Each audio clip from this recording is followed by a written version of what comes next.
It is 2026. You are 27 years old, earning a $74,000 salary, and doing everything conventional financial wisdom dictates. You have a Roth IRA.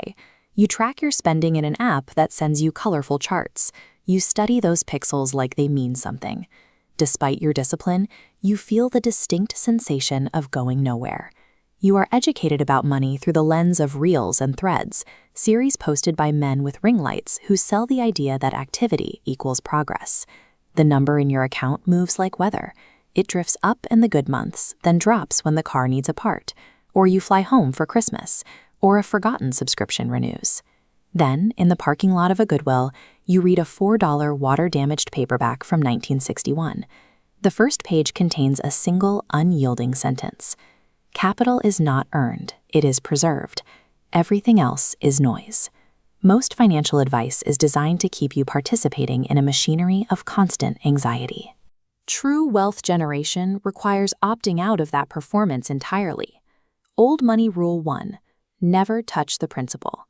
For families that have held wealth for 4 generations, investing means identifying the pool of capital you will never spend. Not in an emergency, not for an opportunity, and not when the market drops. This rule is built on the historical reality of total economic ruin. The exhausted faces in this Depression-era breadline are a reminder of why old money treats capital like land. You do not sell the land. You only sell what the land produces. You do the math on your $18,000 in savings, deciding $10,000 is land. You move it to a brokerage account, treating that money as an untouchable ancestral asset. It is a separate pool, walled off from the world. Compounding requires you to look away. The anxiety of watching the daily fluctuations is exactly what breaks the chain of growth. The shift is psychological. You stop measuring what you have and start measuring what you have committed never to touch. You are 30. Your principal is $41,000. You have adopted Rule 2. Your income is not your identity. In 2026, everyone is performing their earnings.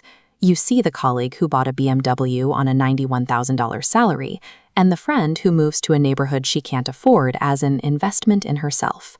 You drive the same 7-year-old car. It runs. You stop apologizing for it. You begin spending deliberately on things that hold.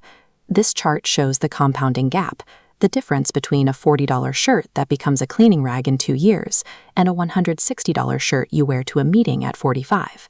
That gap is the capital you would have kept without constantly buying replacements. Your savings rate climbs without your income changing. It is a simple mechanism, but it only becomes visible once you stop participating in the machinery of the upgrade cycle. People in professional circles start taking you more seriously. They mistake your composure for confidence, but you are simply experiencing the absence of the low-frequency anxiety that comes from spending ahead of your position. You have nothing to maintain and no status to signal. You are spending to acquire permanence. You are 34. Your principal is $124,000. Rule 3: protect your name more carefully than your capital. In 2026, the brand is a performance, but a name is the answer to a single question. Can this person be trusted with something important? You turn down a deal that would have made you $14,000 in 6 weeks because the partner cuts corners. You choose the long-term clarity of a clean reputation over the temporary dopamine of a quick payout. You begin to be known in small, specific circles as someone who is quietly reliable.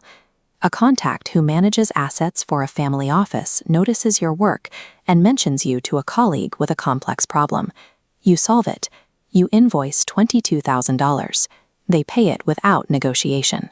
Your reputation has begun to earn on its own. You are 38. Your principal is $340,000. You have begun making decisions based on Rule 4. Time is the asset that cannot be repurchased. You stop trying to win the conversation at dinner parties. You invest instead in positions that are slow, boring, and positioned for a 20-year horizon. You are focused on being solvent in 2046. This wide view of the stock exchange floor captures the noise you have learned to ignore. While others are anxious about the market fluctuations that wipe out 4 months of contributions in a single week, you are insulated by the length of your horizon. You have moved beyond the emergency fund the internet recommends. Your security is measured in years, and that patience provides a freedom that cannot be bought quickly. You are 41. Your net worth is $1.1 million. You have made 1,000 small, correct decisions in a row for 14 years, and you are now living inside the result. It feels like a terrain, quieter and more permanent than you expected.